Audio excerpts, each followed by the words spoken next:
Everything you're about to hear is for education and entertainment purposes only. Whilst we are licensed, we're not aware of your personal financial circumstances. Any advice is general advice. Equity Mates operates under Australian Financial Services Licence 540697. Equity Mates! I will say this about investing. Everything you do learn is cumulative. What I learned at 20 is useful. Welcome back to another episode of Equity Mates, a podcast where we explore what's possible in the world of investing. If you've just joined us for the first time, a massive welcome to the community. My name is Bryce, and as always, I'm joined by my equity buddy, Ren. How are you going? I'm very good, Bryce. Very excited for this episode. We are right in the middle of earnings season here in Australia, or we call it reporting season down under for some reason. Yeah. But we're getting a flurry of news from companies, big and small, about how they're going. And there's always stuff to talk about. There is. We're got another jam-packed episode as a result. That's it. We're going to cover off what's going on with the bankers and miners here in Australia, have a chat about why we invest, and then close out with a community question about companies that provide perks for their shareholders. Yeah, I reckon there's a few surprising ones in there, especially if you love cruises. I know. But look, before we get to those segments, I think one segment has captured people's attention more than any other this year. If I just judge by the entries into our Facebook discussion group, people have to say one thing about Equity Mates so we know they're not a bot if they want to jump in. Yeah. And let me tell you, the overwhelming number of people have been saying one thing and one thing only, which is, how is Bryce going to turn $500 into $5,000? So, look, we won't do a full update, but just how's it going? Look, all I want to say, Ren, is one of my positions, super micro, which we've spoken about on the show. Everyone's been aware of it. We're actually both on it. I've one-bagged it. Yeah, you've doubled your money. I've doubled my money. Okay, nice. It is up 110%. But you didn't have all of your $500 in it. Alas, that is the big lesson I'm learning here, which is, well, I already knew the importance of portfolio. I knew the importance of portfolio construction, but given that the full $500 isn't in it, it doesn't mean I've completely doubled $500. But the update is, nonetheless, we've chosen a stock that has done incredibly well over the last 3 weeks. Balance update? 663. Oh my God, it's slow going, isn't it? Total portfolio, just to remind people if you've just joined, I need 23% a month. Yeah. In the last 3 weeks, I'm up 36.36. So I'm outpacing. Yeah. Like, the thing is, if you did 36% in a year as an active manager, like, everyone would be happy. Yeah. Yeah. So, we'll keep it in perspective. But that's not the goal, Ren. I've set a very lofty bar. So stay tuned on our Instagram feed for updates, and, of course, join the Facebook discussion group because we could continue chatting about it there. And in a couple of weeks, I'll do a full update on where we're at. Sounds good. All right. Well, let's get to the news. News and markets. All right, Bryce. Well, if I was to ask you, what is the biggest criticism of the Australian share market, what would you say? Banks and miners, baby. Full of banks and miners. Well, as we get into earnings season or reporting season, that's what we're going to talk about today. Because I think often the banks and miners are not newsworthy. How much can you talk about banks growing profits by 3% every year? But that's not what they've done this year. Oh. So where do you want to start? Mining or banks? Let's start with the miners, I think. If we hold on the truism point around investing in Australia, one is, full of banks and miners. Another one would be, what is the one thing Australian investors love more than anything else? Dividends and franking credits. Dividends and franking credits. We are a nation that craves income. Yeah. And sadly, our mining companies don't have what we need this half. No, it's bad news because miners are cutting dividends left, right and centre. The news coming out of earnings season is not good. Let's start with some of the big guys. BHP, it's been their lowest interim dividend in 8 years with profit down 23%. Rio Tinto, it's their lowest dividend in 7 years with profit down 8%. And Santos, they have cut dividends by 41% because their profit down is 14%. Mineral Resources have completely cut their interim dividend with a loss of $807 million. So not good news across the board. The question is why? Yeah, well, I mean, look, there's always different reasons at different companies. Mineral Resources is having trouble with Chris Ellison and his allegations around tax avoidance. That actually, that's not affecting the underlying business, but they're trying to get some mines up. They're dealing with lower iron ore prices and lithium prices. BHP and Rio Tinto, the story there is both lower iron ore prices as well. Santos has a lower oil price. Natural gas price is actually, it's almost doubled this year, but it's still down from its late 2022 highs. But Santos's story is also about production challenges. They've got a few new operations that they're trying to get online, and so it's a volume game as well as a price game in the case of Santos. But it hasn't been a good half for Aussie miners. No. I think really the story for Australia has been we've ridden the back of China's boom, and particularly China's apartment building boom. And that has really slowed down. China's demand for Australian iron ore has slowed down because they're not producing as much steel because they don't have as much use for it. Rio, in their update, reported an 11% fall in their realised iron ore prices from the same time a year ago. Yeah, so I think that's really the story. Obviously, we know that all these commodity players are cyclical, and if you're an investor in some of these companies, you shouldn't expect your dividends or your profits to go just straight from bottom left to top right of the chart. So this is the cost of doing business if you're investing in a commodity company. Absolutely. Well, that's the mining part. Obviously, the second part is the banks, Ren, and they've been baffling analysts for years now with their eye-watering valuations. Yeah, Commonwealth Bank, on some metrics, the most expensive bank in the world. Globally, Some may argue also that one of the more high-quality banks in the world, but, you're paying less per dollar of earnings for JP Morgan than you are for Commonwealth Bank. Absolutely. Let's. Things are starting to come back to earth, though, in terms of the reporting that we're seeing. Westpac quarterly profit down 9%, NAB profit down for the half to the tune of about 1%, and cash earnings down 2%. And Adelaide and Bendigo Bank, their net profit is down 23%, cash earnings down 1%. But Ren, speaking of Commonwealth, let's just quickly bust that jargon around cash earnings v net profit. So banks have a lot of non-cash charges. So they've got massive mortgage books, and they basically write off percentages of that book each time they report because they're bad debts. And they also have a huge asset side of their balance sheet, some of which gets revalued when they report. So cash earnings is like the cash profit they're making, basically cash flow. And then the profit includes all those non-cash movements in asset prices and bad debts. Yeah. So down largely across the board, but so they're the profit numbers, and as a result, share prices fell. NAB down about 12%. Westpac down about 7%. Adelaide and Bendigo Bank also down double digits. Yeah. But the jewel in the crown, Commonwealth Bank, they defied the odds. Net profit up 6%, cash earnings up 2%, and they've raised their dividend 5%. Yeah. It is. Pays to be the biggest. It does, and I think it's just a reminder of one of probably the most important lessons I've learned over the journey of doing Equity Mates if you want to invest in individual companies or assets. Thinking that the second is best? Yeah. It is often, don't get fooled by the cheaper valuation of second.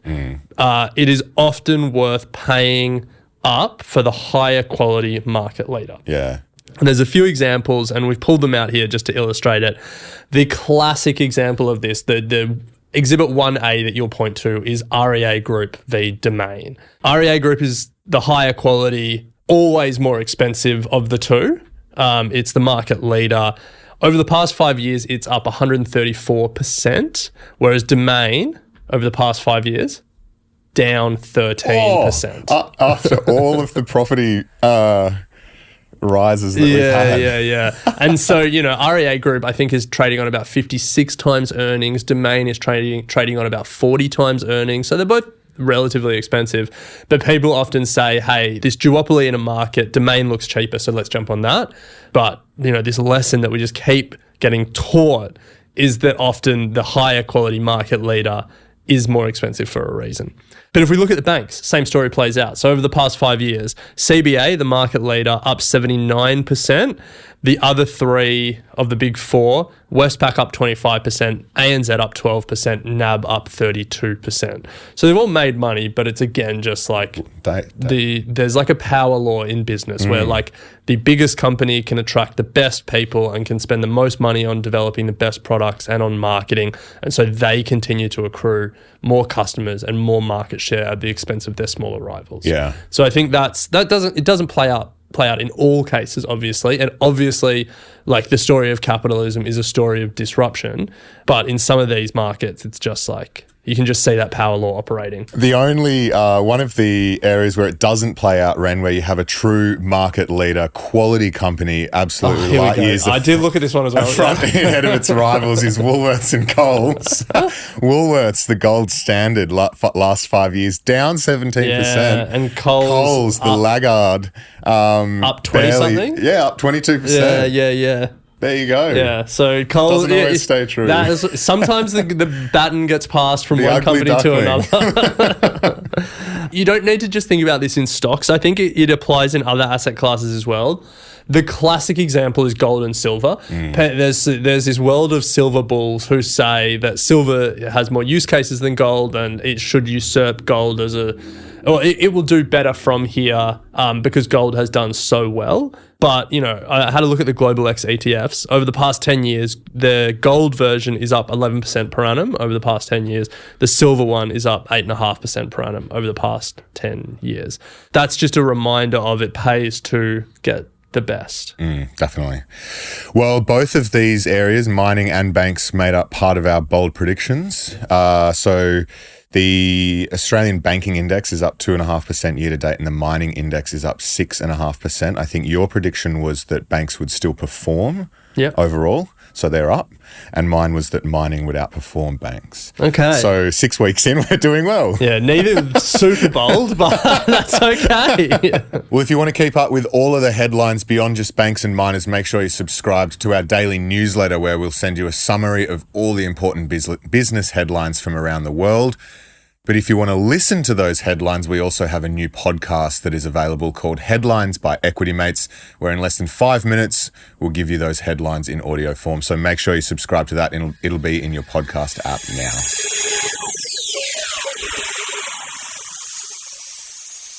For generations, the technology that has changed the world has been available for us to invest in through the share market.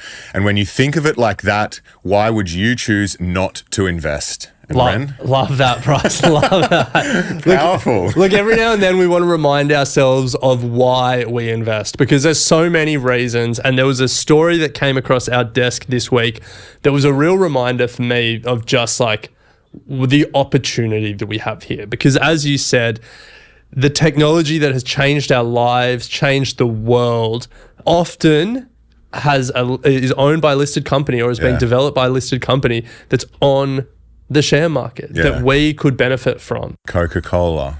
Yeah. Hydration technology. Yes.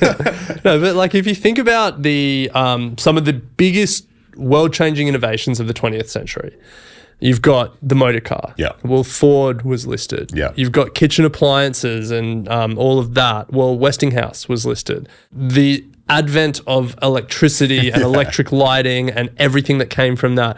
Well, General Electric was listed. The telephone, well, you have Bell Telephone Company, founded by Alexander Graham Bell, that got broken up because it was so big and so powerful and investors made so much money. And now part of that broken up company is AT&T. Obviously, like the advent of oil and the way that as a fuel changed our world. Well, the Standard Oil and all those companies that got split out of that were available for people like us to invest in. Aeroplanes, the Wright brothers. Well, they had a few companies, but the company that is still listed today, Curtiss Wright. Wright being the Wright brothers, yeah. But that's not all, Ren. If you fast forward to today, the same story is playing out in front of our very own eyes. You've got the PC revolution, Microsoft, You've got the smartphones, Apple. I remember the day they came out at high school. Still kicking myself. Apple is a stock that was literally staring us in the face. We would literally pull it out of our pocket and stare at it for hours on end, and we didn't buy it. I know. We're seeing electric vehicles come to market. Tesla is obviously the example there. The proliferation and the game-changing e-commerce industry, Amazon, Shopify, you name it. Obesity drugs, Novo Nordisk, Eli Lilly, and then how can we not look past what is happening right now in front of us with AI, NVIDIA, and plenty of the other stocks we've spoken about. World-changing and life-changing advancements in technology able for us to invest in. Yeah. That's what gets me so excited about this opportunity that we have to invest. And those stories are all really well known, we're well covered. We're not breaking any ground talking about any of those companies here. But what gets me really excited is also those lesser known stories, because there are so many companies that are filled with, pretty amazing people dedicating their lives to certain things. And we have the opportunity to invest in their work and in their passion and, in their commitment to trying to do these things through the share market from the comfort of our couch on our phone. Yeah. It is pretty amazing. And there's one story that I saw this week that I think is worth talking about, and it's about the HIV and AIDS miracle. Okay. And Gilead Sciences. Okay. Heard of the company? I haven't, no. Okay. So to set the context for this one, we were born in the 90s. Yep. We don't realize how scary the HIV AIDS epidemic was when it first broke through in the 80s. Well, I mean, we didn't live it, but yeah. Think of it like the COVID panic. If COVID was killing 10% of people that got it, healthy young people, it was, intense. Yeah. So first emerged in 1981 when Gallup first polled Americans about the disease in 1983. 43% of Americans thought it would reach epidemic proportions. So, within 2 years, there was a panic around how bad this would get. In 1987, 1 in 3 people thought employers should be able to fire employees who had AIDS. 21% of Americans said that people with AIDS should be isolated from the rest of society. It was a full-blown moral panic. And it led to this famous ad in Australia. At first, only gays and IV drug users were being killed by AIDS. But now we know every one of us could be devastated by it. The fact is, over 50,000 men, women, and children now carry the AIDS virus. That in 3 years, nearly 2,000 of us will be dead.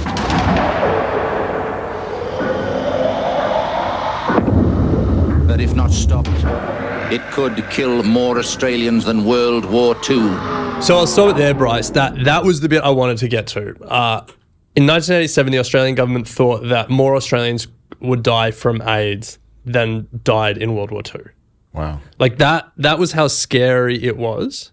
In 1988, another Gallup poll, 68% of people said AIDS was the most pressing health issue of the time. This is where the listed company comes into play. Gilead Sciences, listed on the NASDAQ, GILD. It's now a $100 billion pharmaceutical company, but it wasn't back then.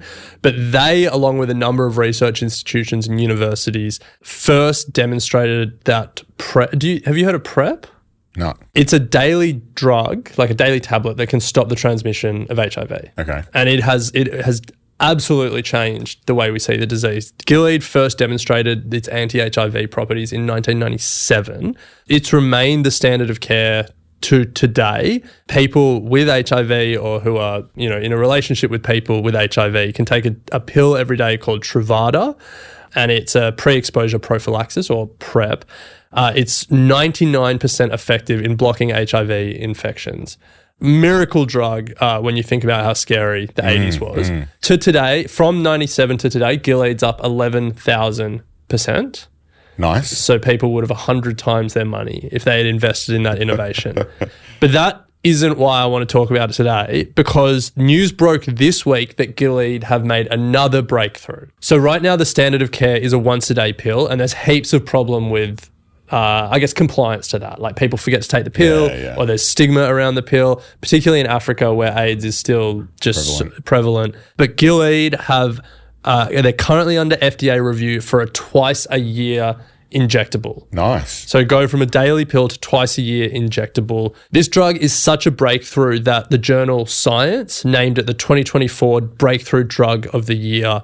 And they said it was a pivotal step towards diminishing HIV/AIDS as a global health crisis. And for me, I just read that and I was just reminded of like the opportunity that we have and just like how amazing it is, like what some of these companies are developing. Yeah. You know, when we invest, we're not just buying something with the hope that someone will pay more for the same thing in the future. Like you're investing in a company, you're backing human ingenuity in the capitalist system to create new things and new breakthroughs and new possibilities. It's that these drugs are the culminations of millions or thousands of people's life work. And when they benefit, you benefit as a shareholder. And, you know, be it Ford or Westinghouse or Nvidia or Gilead Sciences, like that's the opportunity that we have as investors. And like, it's pretty amazing that we get this, and it's pretty exciting, I think. Very exciting. The issue is we just don't have enough cash to put into it all. I'm just looking at it. So I'm guessing sort of midway through last year was when the results came out, or they sort of announced this 2024. So from that point, clear inflection point for the stock price, up 70% from sort of June last year. So market obviously reacting pretty well to the news. And that's on top of an 11,000% return since 1992. And like, obviously not a buy, hold or sell. Like, I don't know enough about their stable of drugs. And I don't even know about the unit economics of this drug, but it's just, I don't know. It's just, I think it's amazing some of the stuff that we are living through, obviously on a consumer side, like AI and all that stuff. But like the health story that we may look back at the 2020s and say, you know, like the obesity drugs and like some of the like, you know, targeted cancer treatments and some of this other stuff. Like that. The targeted cancer is wild. And like all these companies, we've had the opportunity and we still have the opportunity to invest in, like Clarity and Telix and all those. Like in those cases, Aussie companies doing the damn thing. Well, if that doesn't get you excited to invest, then I don't know what will. Hopefully this podcast. Yes. We're going to take a quick break, and on the other side we have a community question around companies that give their shareholders perks. We'll be right back.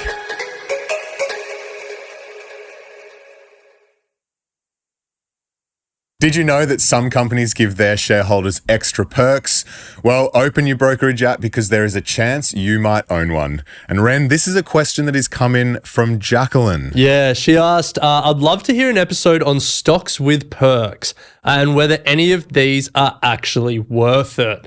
Now, I'm not sure if we've done much content on this before. So for people whose ears have pricked up at stocks with perks, it's not just a financial return that some companies give you. No. They may give their shareholders a little extra something to keep them engaged, to keep them on the journey. So we're going to talk, we've got a list from the US. We've also got a list from Australia. As Bryce said, keep your brokerage app handy because you might need to contact some of these companies and get back paid for your cruise credits or your freeze chocolates or your discounts because there's some decent perks here. There are. Well, let's start with the US and start with a very clear thematic, which is cruise liners giving their shareholders perks. Yes. We've got Carnival Corporation, Royal Caribbean Cruises and Norwegian Cruise Line Holdings all offering onboard credits for their cruises if you're a shareholder. I don't have the details on the amount of shares that you need to get access to that, but there is some sort of incentive for cruise line shareholders. Yeah. So I think there's a bucket of perks that we can run through pretty quickly, which are discounts. Yeah. Intercontinental hotels, they offer booking discounts. Willamette Valley Vineyards, can't say I know that one, but they offer discounted wine purchases.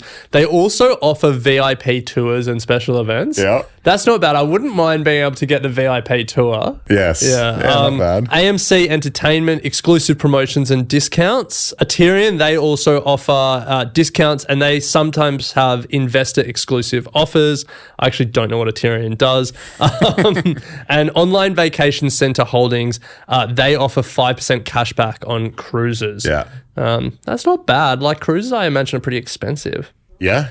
Again, it probably depends on how many stocks you have to own to be eligible, because there are eligibility around all of this. But look, there are a few more exciting perks, I would say, than just the straight up cashback discounts. So there's 3M, stationery and the like. They give Post-it notes. Sticky tape.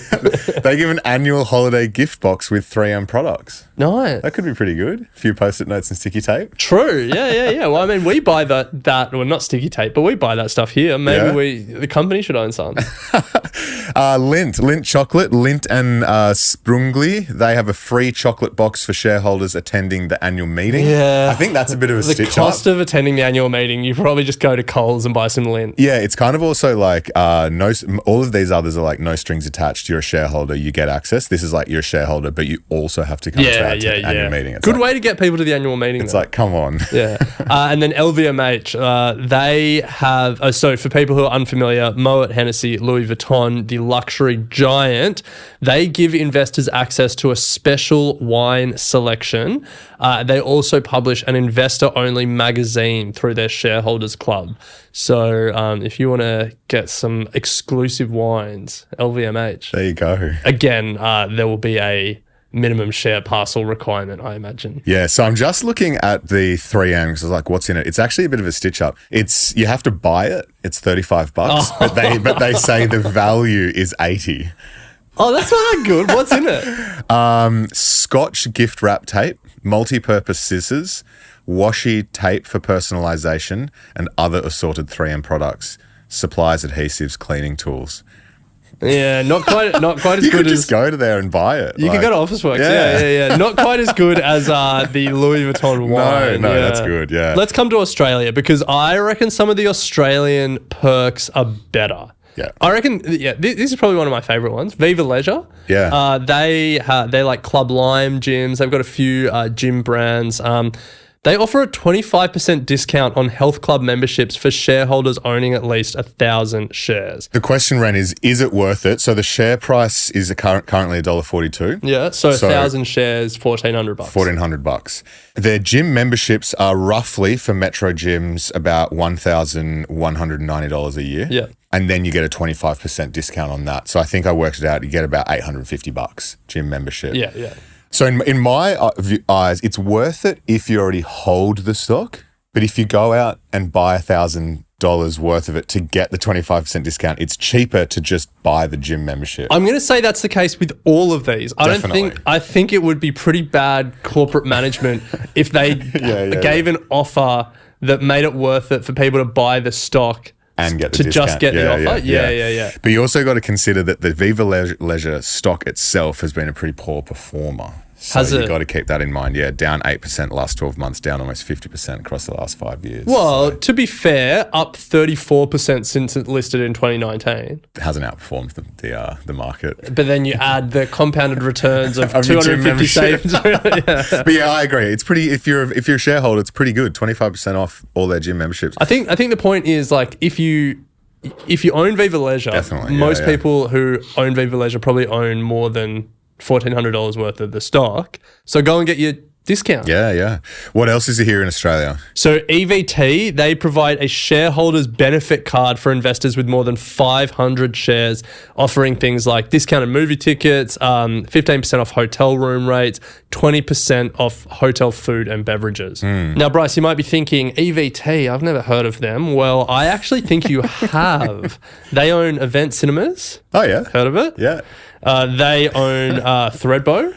Oh, no way. Heard of it? They just own Thredbo. Well, like the ski resorts up. They own a bunch of ski resorts up there. Yes, I've heard of Thredbo. They own hotels including Ridges. Oh, yeah. QT. Nice. So EVT, not bad. Currently trading at about $12 a share. You need 500 shares, so you need $6,000 in shares. So that's a lot of discounted movie tickets to make that money back. That is. A couple of others. We've got Mosaic Brands. So they own brands like Rockman's, Nonny B, Katie's. They if you have 2,000 shares, you can get 10% discount on purchases from all of those retail brands. Yeah, you probably don't want to own Mosaic Brands shares though, because they're literally going through bankruptcy right now. Okay, well, yeah, you definitely don't want that. Beacon Lighting, they offer shareholders with at least 500 shares access to tradie discounts and free delivery on all their orders. Okay. Not bad. Cedar Woods Properties, they provide a 5% discount on single residential land blocks and a 2.5% discount on new houses, townhouses, and apartments in their projects.